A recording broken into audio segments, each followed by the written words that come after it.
Hi, we're going to just a quick video to show you how to edit PDF past papers using Adobe Acrobat DC, right? So obviously first thing is you need to make sure that you've got Adobe Acrobat DC. It says Pro here, it's a free version, you can download it.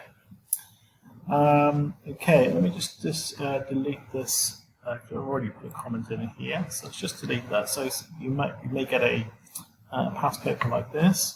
Open it up with Adobe Acrobat. Then you see down the side here, you will see some little icons. You're looking for the yellow one, the second yellow one, which says comment, not the first one, same for comments. So it's this one here. When you click on this one here, it's going to bring up the comment bar at the top. Okay, so the things that you've got, basically you want to be able to write text in here. So there's two main ways to do that. You can just use this button here, so you can put your name in here.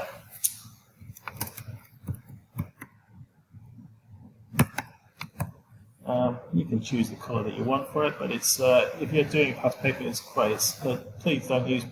It's not good to use black, so it's easy to see. What you've written. Okay, so let's move down. I don't expect this to set number or candidate number. Okay, so most of these questions you can just go in and write your answer. You can also use the text box like this. So that's too big, the font is too big for that, so you may need to go back and change your font size.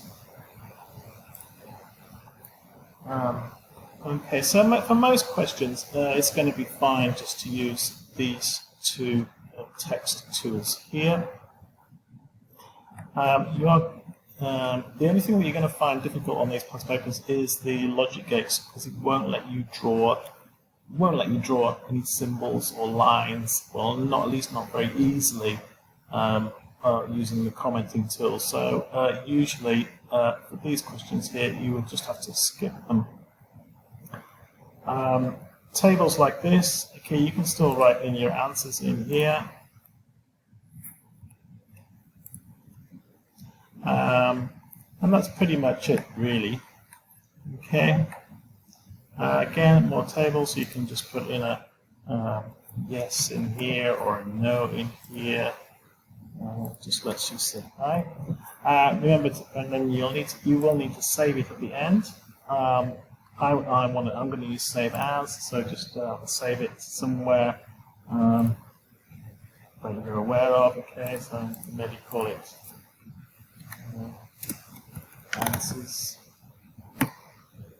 Save, and that's it. Okay, thank you.